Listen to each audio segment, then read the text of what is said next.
رحمتوں کے کھل گئے خزانے، مغفرت کے مل گئے بہانے،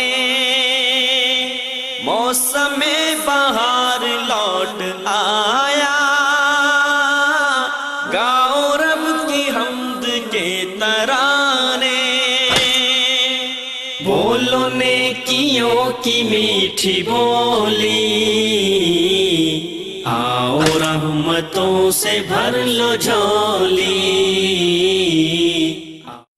چوتھا کام، یہ ایک بہت بڑا کام ہے جس کو آج امت آہستہ آہستہ بھول رہی ہے، اطعام الطعام، لوگوں کو کھانا کھلانا۔ کس طرح کھانا کھلانا؟ رسول اللہ صلی اللہ علیہ وسلم کا فرمان ہے، من فطر صائما فلہ اجر مثل الصائم، جو کسی شخص کو روزے دار کو اس کے روزے کی افطاری کرواتا ہے، اس کو اتنا ہی اجر ملتا ہے جتنا روزہ رکھنے والے کو اجر ملتا ہے۔ من فطر صائما فلہ اجر مثل الصائم، روزے کی افطاری کروانے والے کو روزہ رکھنے والے کے برابر اجر ملتا ہے۔ کاش اس بات کو جس نے سمجھا، آج اللہ نے برکتیں بھی دی، اور میری دعا ہے کہ اللہ آپ سب کو اپنے گھر کی زیارت نصیب فرمائے۔ اور آپ نے دیکھا ہوگا کہ چھوٹے چھوٹے بچے اس بات پہ جھگڑتے ہیں، وہ کہتا ہے اس کو میرے پاس افطاری کرنے دو، اور وہ کہتا ہے نہیں اس کو میرے پاس جانے دو۔ یہ تربیت ہے، یہ سوچ ہے جو رسول اللہ صلی اللہ علیہ وسلم نے صحابہ کو دی تھی۔ اور آپ صلی اللہ علیہ وسلم تشریف فرما تھے تو آپ صلی اللہ علیہ وسلم نے ایک خوشخبری سنائی۔ آپ نے فرمایا، ان فی الجنت غرفا، لوگوں جنت میں ایسے گھر ہوں گے، یرا ظاہرها من باطنها وباطنها من ظاہرها، کرسٹل کے گھر، اس کے اندر بیٹھے آپ پوری جنت کا نظارہ کر سکتے ہیں، اور صرف آپ کے لیے جو جس کا گھر ہوگا، اگر آپ باہر ہیں تو آپ کو گھر کے تمام ماحول اور ایک ایک چیز نظر آ رہی ہوگی۔ یا رسول اللہ صلی اللہ علیہ وسلم، یہ کس کے لیے ہے؟ تو آپ نے جواب دیا، لمن الان الکلام واطعم الطعام واتبع الصیام وافشى السلام وصلى باللیل والناس نیام۔ یہ 5 لوگوں کے لیے ہے جن لوگوں کی زبان میں نرمی آ جائے، یہ ان کے لیے ہیں جو لوگوں کو اللہ کی رضا کے لیے کھانا کھلاتے ہیں، یہ ان کے لیے ہیں جو پے در پہ روزے رکھتے ہیں، یہ ان کے لیے ہیں جو لوگوں کے درمیان سلام کو عام کرتے ہیں، یہ ان کے لیے ہیں جب لوگ سو رہے ہوں تو وہ اللہ کے سامنے کھڑے ہو کے تہجد پڑھتے ہیں۔ تو یہ وہ چیزیں ہیں جس سے انسان کو اتنے بڑے انعامات ملتے ہیں۔ اور حیرانگی کی بات یہ ہے، سلف صالحین کہا کرتے تھے، لَأَنْ أَدْعُوا عَشْرَةً مِّنْ أَصْحَابِي فَأُطْعِمَهُمْ طَعَامًا يَشْتَهُونَهُ أَحَبُّ إِلَيَّ مِنْ أَنْ أُعْتِقَ 10 مِنْ وَلَدِ إِسْمَاعِيل، میں اپنے 10 ساتھیوں کو بلاؤں اور ان 10 ساتھیوں کو بلا کے کھانا کھلاؤں، یہ مجھے زیادہ اچھا لگتا ہے کہ میں اسماعیل علیہ السلام کی اولاد میں سے 10 لوگوں کی گردنیں آزاد کروں۔ تو میں آپ سے ایک گزارش بھی کروں گا، جس جگہ آپ رہتے ہیں اس جگہ مساجد میں افطاری کا انتظام کریں اور کروائیں، لوگوں کو اللہ کے گھر کے ساتھ جوڑیں۔ وہ مسجد میں آئیں گے نماز پڑھیں گے، وہ مسجد میں آئیں گے ذکر کریں گے، وہ مسجد میں آئیں گے دعا کریں گے۔ اللہ کے ساتھ تعلق جوڑنے والا وہ اللہ کے ہاں کتنا پیارا ہے۔ آپ سوچ سکتے ہیں اسماعیل علیہ السلام کی اولاد میں سے 10 لوگوں کی گردنیں آزاد کرنا کتنا بڑا کام۔ اور کیا کہہ رہے ہیں سلف، 10 لوگوں کو میں کھانا کھلا دوں مجھے اس سے زیادہ پیارا ہے۔ اور اگر کہ ایک شخص مسجد میں آ جاتا ہے یا آپ کے گھر آ جاتا ہے اور وہ بچہ ہے، اس نے روزہ نہیں بھی رکھا، آپ اس کو ڈانٹیے مت۔ ہو سکتا ہے ایک شخص جو روزہ نہیں رکھا، اس کو پتہ نہیں، آپ کی اس دعوت اور اس حلال لقمے کی وجہ سے اللہ تعالیٰ اس کو پوری زندگی کے لیے روزوں کا پابند بنا دے۔ ڈانٹیے مت، یہ لقمہ جو ہے یہ لقمہ معمولی نہیں.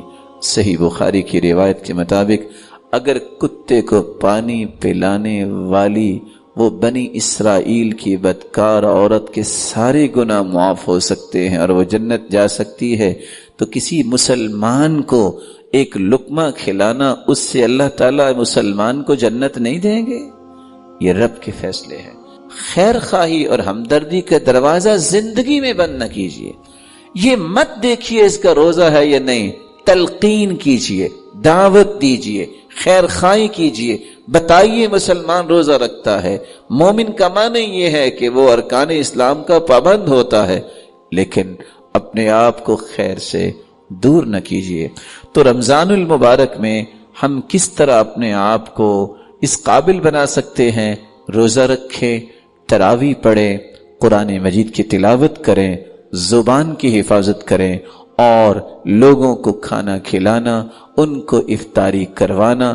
اور جہاں آپ نہیں پہنچ سکتے، ایسے لوگ بھی ہیں جو سفید پوش ہوتے ہیں. آپ اپنے نیبر میں دیکھیں کتنے لوگ ہیں جن کے پاس سحری اور افطاری کا بندوبست نہیں ہوتا. آپ کیوں نہیں پیکج ایسا تیار کرتے کہ میں اپنے ان لوگوں کو 50 سے 100 لوگوں تک افطاری کا راشن پہنچاؤں گا جن کے پاس روزہ رکھنے کی طاقت نہیں ہے. میں اگر ایک ایسے کمرے میں بیٹھا ہوں جہاں ٹھنڈی ہوا ہے، کبھی میں نے دیکھا، کبھی میں نے سوچا کچھ ایسے بھی لوگ ہیں جن کے گھر میں پنکھا نہیں ہے. میں ہر روز 1 سے 2 سے 4 مشروبات کے ساتھ افطاری کروں، اور میں نے کبھی سوچا کہ کتنے ایسے لوگ ہیں جن کے پاس میٹھا پانی بنانے کے لیے بھی اخراجات نہیں. مومن کا دل زندہ ہوتا ہے، وہ اس طرح کی باتیں سوچتا ہے اور سوچ کے پھر عمل بھی کرتا ہے. اللہ تعالیٰ سب کو توفیق سے نوازے. رسول اللہ صلی اللہ علیہ وسلم نے ان 4 کاموں کے بعد جو 5واں کام کیا وہ یہ تھا، كان اذا دخل العشر احيا الليل وأيقظ أهله وجد وشد المئزر. خصوصاً آخری عشرے میں اللہ کے رسول صلی اللہ علیہ وسلم جب داخل ہوتے تو لیلۃ القدر کی تلاش میں آپ پوری رات زندہ کرتے. کیا مطلب؟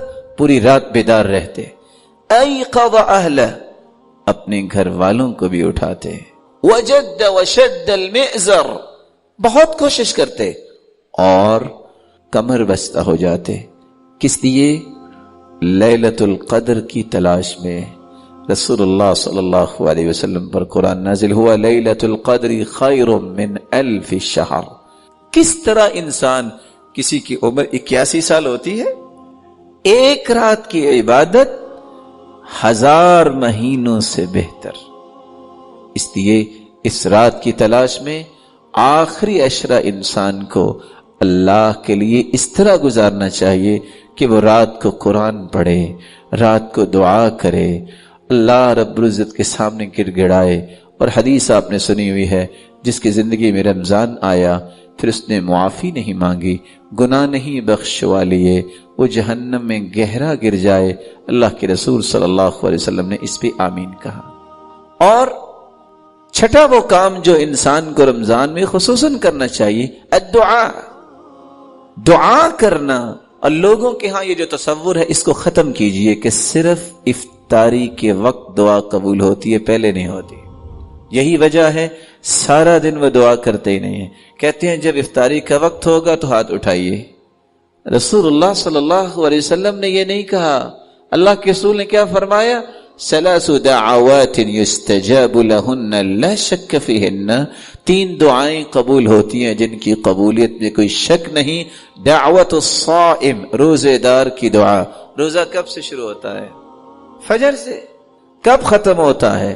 جب افطاری ہوتی ہے. سارا دن دعا کا موقع ہے. اس کو افطاری کے ساتھ صرف خاص نہ کیجیے، اس وقت بھی مانگیے، منع نہیں ہے، لیکن صبح سے لے کے جب سے آپ کا روزہ شروع ہوا افطار تک آپ کی دعا رد نہیں ہوگی. ودعوت المسافر، اور مسافر کی دعا رد نہیں ہوتی. ودعوت الوالد لولدی، جب باپ اور ماں اپنی اولاد کے لیے دعا کرتے ہیں اللہ اس کو رد نہیں کرتے. اس لیے کثرت سے دعا کیجیے اور ان شکوک و شبہات سے اپنے آپ کو دور کیجیے. بس جی پتہ نہیں ہماری تو دعا قبول ہوگی کہ نہیں ہوگی. واقعتاً میری بات کا غصہ نہ کیجیے گا، نہیں ہوگی. کیوں؟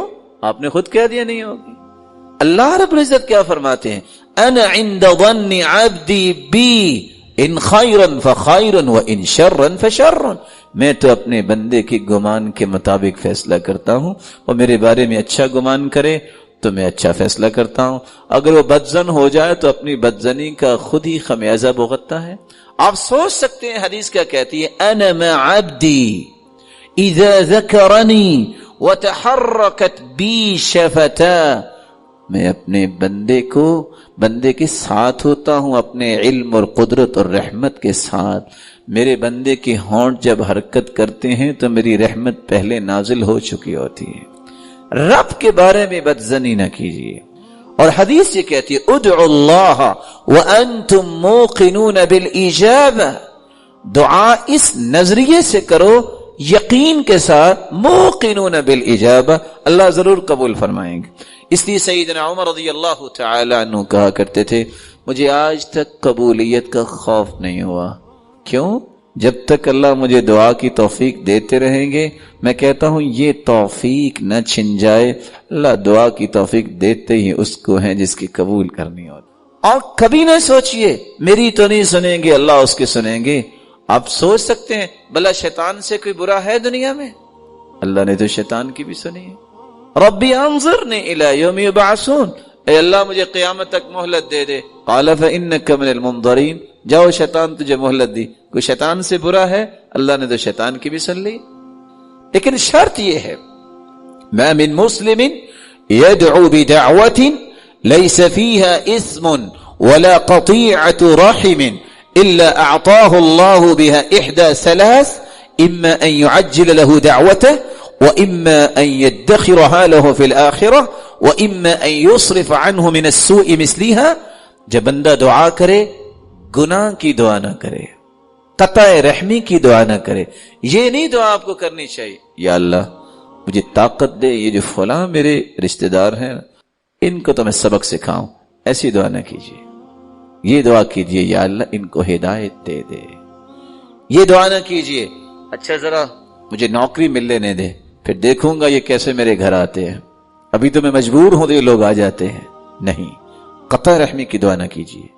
اگر یہ دو دعائیں نہیں تو پھر دعاؤں کو جو اللہ کے سامنے پیش کرتا اس کو تین چیزوں میں سے ایک چیز اللہ ضرور عطا کر دیتے ہیں۔ اما، پہلی چیز ان يعجل له دعوته، اللہ فوراً قبول کر لیتے۔ واما ان يدخرها له في الآخرة، اللہ قیامت کے لیے ذخیرہ کر لیتے ہیں۔ قیامت کا ایک پہاڑ آ رہا ہوگا، نام اعمال میں آئے گا یا رب ما هذا، اللہ یہ کیا، میں نے تو ایسا عمل نہیں کیا۔ اللہ فرمائیں گے یہ تیری دعا ہے جس کو ذخیرہ کیا ہوا ہے۔ اور تیسرا وَإِمَّا أَن يُصْرِفَ عَنْهُ مِنَ السُّوءِ مِثْلِهَا، یا اللہ اس دعا کی وجہ سے انسان سے بلاؤں کو ٹال دیتے ہیں۔ ان تین چیزوں میں سے ایک چیز انسان کو ضرور ملتی ہے، اس لیے ان مبارک لمحات میں کثرت سے دعا کریں۔ اگر آپ سمجھتے ہیں آپ کے پاس سب کچھ ہے، والدین کے لیے دعا کریں، اپنی اولاد کے لیے دعا کریں، اپنے بہن بھائیوں کے لیے دعا کریں، اپنے رشتہ داروں کے لیے دعا کریں، اور اپنے معاشرے کے لیے دعا کریں، اور اپنی قوم و ملت کے لیے دعا کریں، اپنے وطن کے لیے دعا کریں۔ اللہ تعالیٰ اس ملک کو امن کا گہوارہ بنائے، توحید اور سنت کا بول بالا ہو، لڑائی اور فساد کی بجائے احترام اور محبت کی فضا ہو، ہر ایک کی عزت محفوظ ہو، ہر ایک کا مال محفوظ ہو، اور ہر ایک کی جان محفوظ ہو۔ ایک مسلمان کی ذمہ داری ہے کہ وہ اس طرح کی دعائیں نہ بھولے۔